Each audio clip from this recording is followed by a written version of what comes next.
is there a concern that by using Kirigami, you start looking a lot like KDE? Is that I don't something that you're worried I don't about? Is that think even something you're so. thinking about?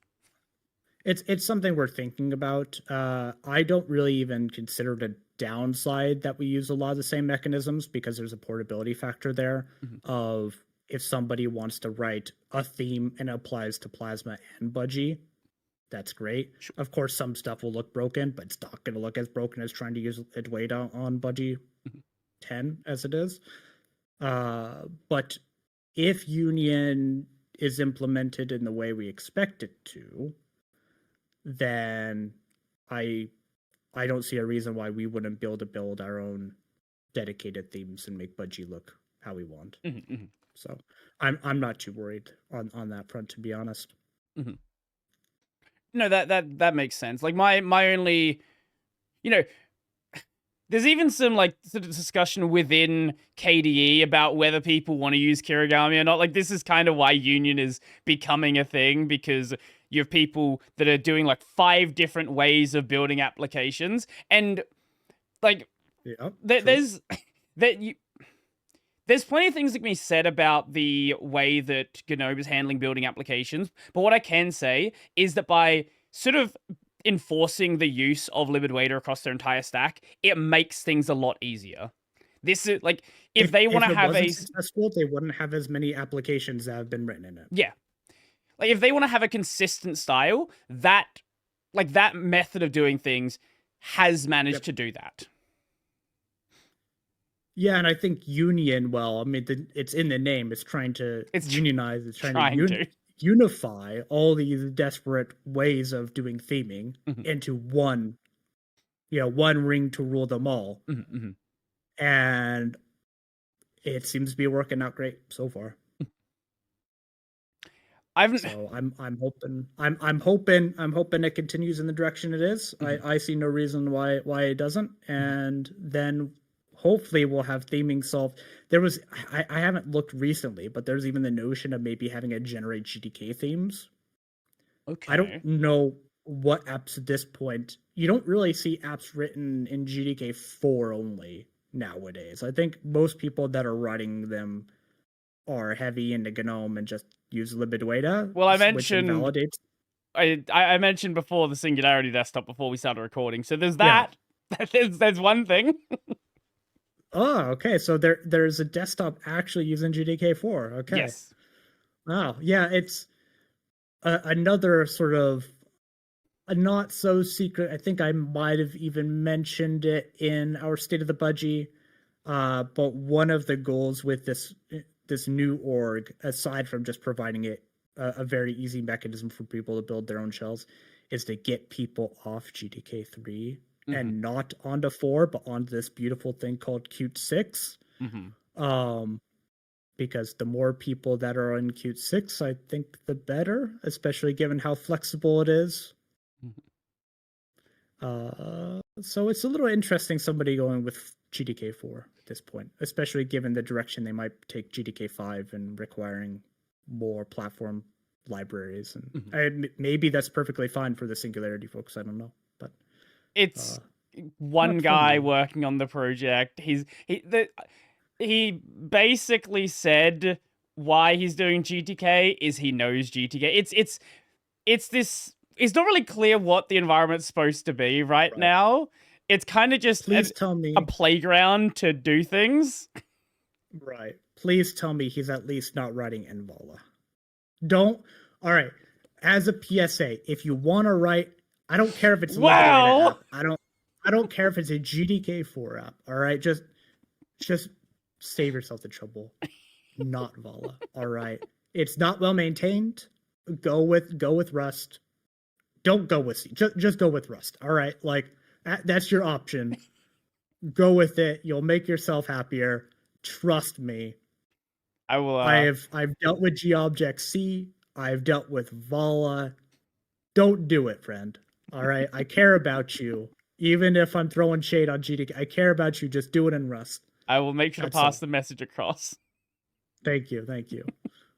So, what has the experience been like going from GDK to Qt? Like, what is kind of just made sense? What has been confusing? What has that learning experience been like? So there's a little bit of a column A of it's been amazing and a little bit of a column B of WTF. So in the column A, it's been amazing because GDK is a toolkit. Right. And you have some functionality in glib, but otherwise you're calling out to a lot of libraries like GStreamer and whatever else, maybe Pipewire. With Qt, it's practically everything is in Qt. You want to do key sequencing. Apparently that's a thing. I didn't know. It makes sense that key sequences are a thing. So this is just like, you handle Control and A, and they have a massive binding that probably includes the Copilot key at this point. As a example, there is a Qt maths library. Why does it need to be in Qt? Ask the Qt devs, but there is one. There is probably one industrial partner at some point, or commercial partner, that needed it. So they're like, yeah, all right, we'll do it. You hand over the bag, we'll hand you the feature. Basically. And you know what?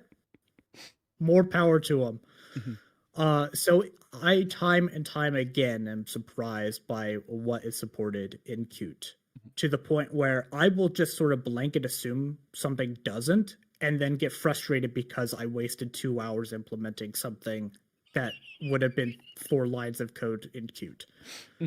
And then I'm like, all right, let me look at the doc, and I'm starting to get into the habit of like, I'm just gonna assume this thing is a Qt thing. All right. Oh, look, Q point, that's a thing. All right, Q rect, those are things. Oh, Q shared pointers, because well, we don't hate ourselves when it comes to pointer stuff, and you have to think about that because we don't have a concept of lifetimes, and the whole notion of safe C++ was killed.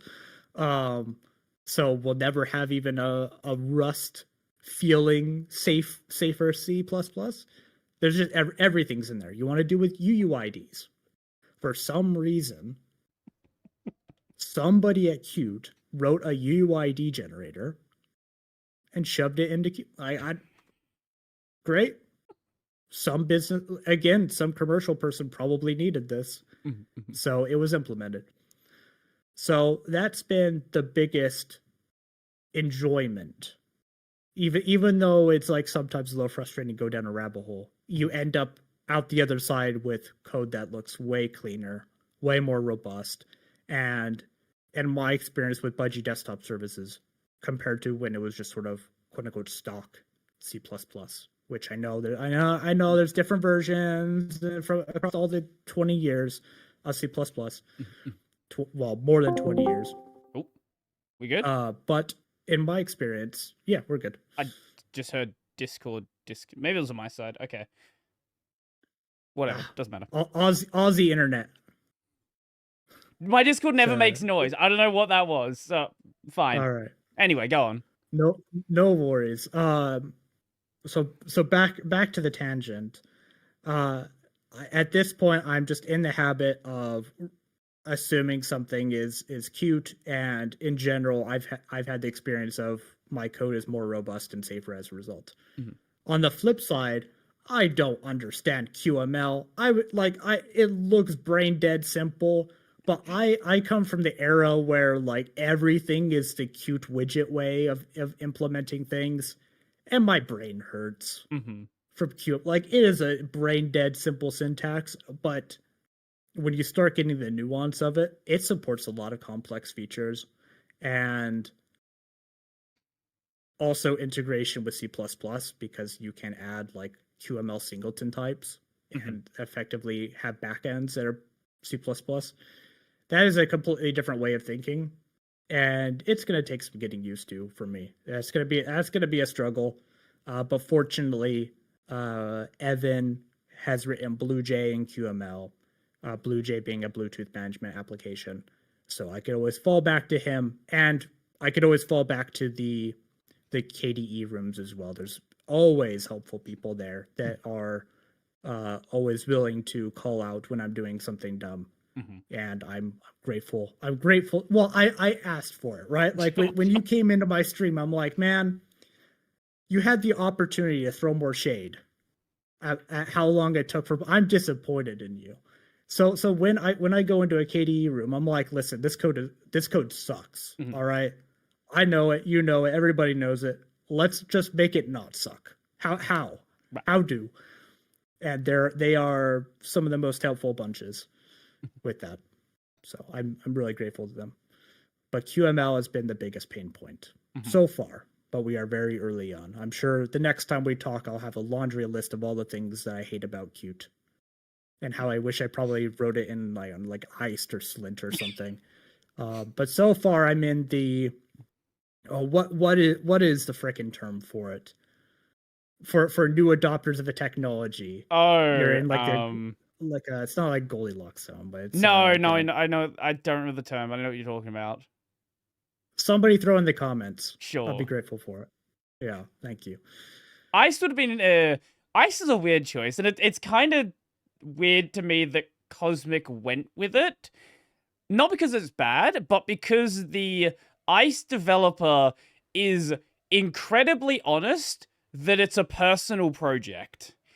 Yes. He doesn't care to write good documentation. Yeah. Exactly. So when people ask like, "Oh, why didn't we go with Iced?" I mean, just read the README of the project. Yeah.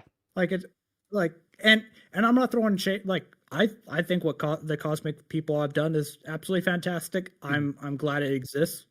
I'm glad that they're able to push that direction of like graphical Rust development forward. And I think, I don't know, but I would not be surprised if the work that they have done on Cosmic has at least weighed into the decision-making process at Qt Group to push more towards the Qt Bridges concept that they had announced last year and actually have now code for nowadays. Because language bindings have kind of sucked for a long time, especially when I look at Qt. And the fact that they now have like this concept of bridges, and yes, it has lots of limitations, but the idea is you can write QML, you can have a graphical application, and then you could tie that into your Rust code. And I think that's what 99% of people are looking for, and I expect it's what their industrial partners are looking for too, especially as more of those move to safe languages like Rust. But I would like to think that the work the System 76 people have done on Cosmic and pushing libcosmic out and making it a viable toolkit for people to build Rust-based applications on played into the thinking for Qt. Maybe that's just copium.